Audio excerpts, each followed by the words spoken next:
Name is Dale. I'm here to do the review of Jay-Z's 444 album. The review is done on behalf of Audio Liquor Internet Magazine.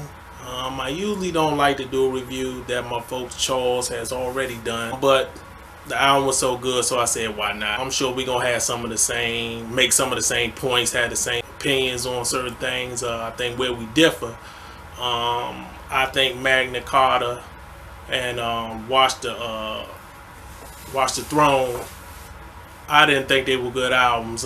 Magna Carta, it's not a bad album, but it's very disappointing, and I didn't like Watch the Throne at all. I thought it was a bad album. I mean, besides Otis and No Church for the Wild, maybe one other song, I really didn't like it. But I would say this album, this is his 13th studio album, and I would say out of all his albums, this might be his 5th or maybe 6th best album. I would put it his 5th best album. In no particular order, I would go Reasonable Doubt, the first Blueprint album, the Black Album, and American Gangster.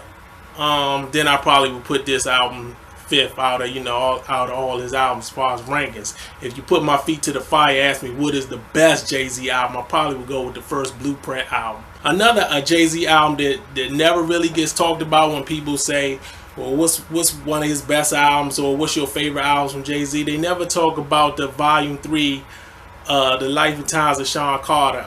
I think that's an underrated Jay-Z joint. He had DJ Premier, Timbaland, and Swiss Beats doing production on the same album, and I'm not really a Swiss Beats fan, but I got respect for him. And Timbaland, he killed it on the production. It got the Snoopy track, it got the Big Pimpin' and Come and Get Me.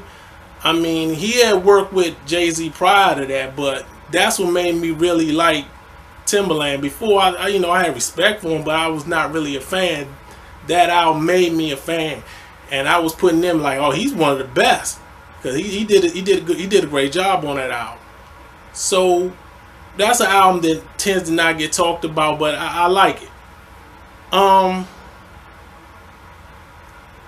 was first really, I ain't gonna say introduced to Jay-Z, but I was first aware how good he was when my cousin TG, good old Thurston, bought the Reasonable Doubt cassette. Before then, I was sleeping on him. I was like, oh, this that dude that rap all fast. Because I remember seeing him rap, on the jazz joint, the Jazzo joint, the Originators. They had the video way back in the day, and he was rapping all fast. And then, he was rapping all fast on the original Flavor song. They had a video for that. And actually, my man Sean Morse from the Old Neighborhood, he was telling me then, he said, man, that guy's going to be the next guy. I can't wait for his solo joint to come. I'm like, that dude always rapping fast. I thought he's a one-trick pony. I really didn't. I was sleeping on him. Then when my cousin TG bought that cassette, I was like, oh, this dude is not a one-trick pony. This dude can really go. He got lyrics, he got song, he got structure, he got meaningful shit on there. He ended up being on my Mount Rushmore greatest rap artist. So that goes to show, you got to open your mind sometimes and not base your opinion on maybe 2 or 3 songs you heard somebody appear on, featured on, and go off that. So I guess we can start the review. The first, I'm going to get into, I pretty much like everything on the album.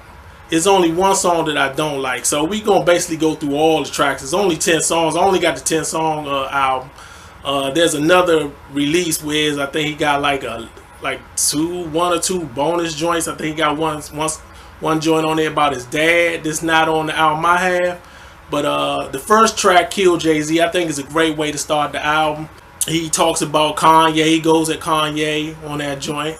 I really like it. He got the story of OJ, which is probably one of my favorite songs on the album. I like the video, really like the video, how they did it with the, the old cartoon minstrel show type thing. He has a Smile.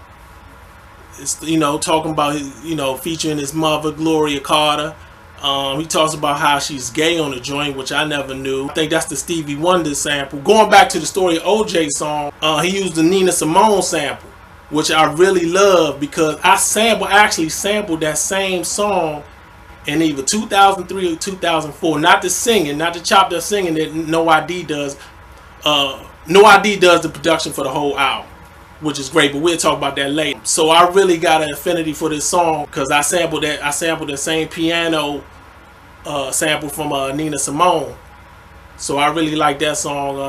Going back to Smile, you know, using the Stevie Wonder sample. I really like that joint. The one song that I didn't like is Catch Their Eyes. I Caught Their Eyes. I didn't really like that song. That features Frank Ocean. Has a Caribbean type of style beat. That's not the reason I don't like it. I just don't like the production on it.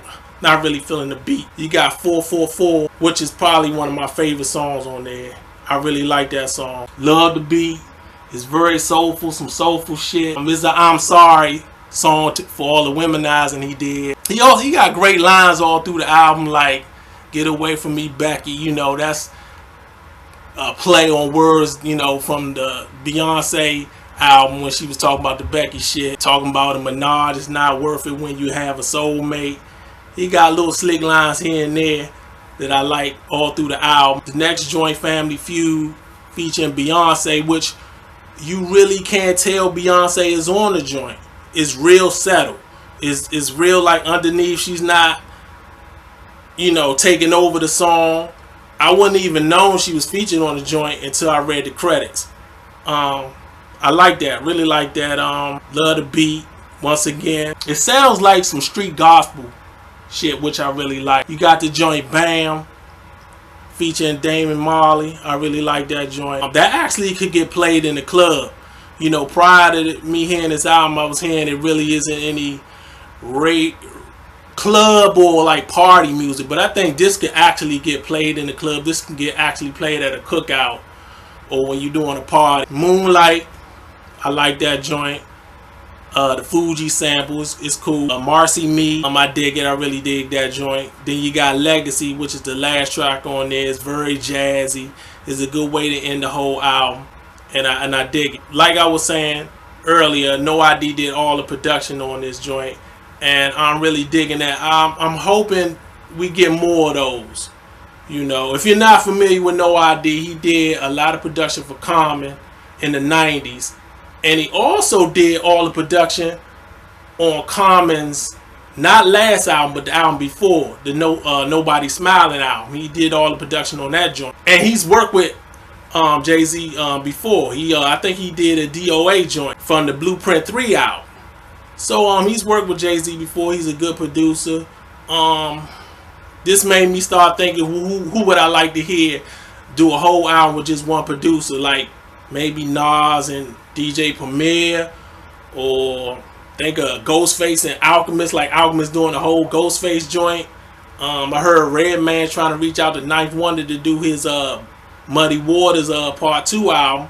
I don't know if he's trying to get him to do a few joints or get him to do the whole album. I would love him to do the whole album. I would like to hear how that sound. I heard Ghostface is trying to reach out to the Justice League to do the whole Wu-Tang, the next whole Wu-Tang album. So I would like to see that trend, because I think it's more cohesive. It's a more cohesive project when you got like one producer and one album. One artist. Not to say that, you know, there's been great albums that had, you know, a whole bunch of producers on that joint, but I just think I would just like to see that more. You know, you had the Royce and DJ Premier album, the Prime joint, which was a banger. That was a banging album, you know. So I would just like to see more of that. And like I said, it's probably my 5th favorite Jay-Z album. I recommend you go get it. I'm pretty sure most of the people that's listening to this already got it or heard it somehow. But I'm giving you the review anyway.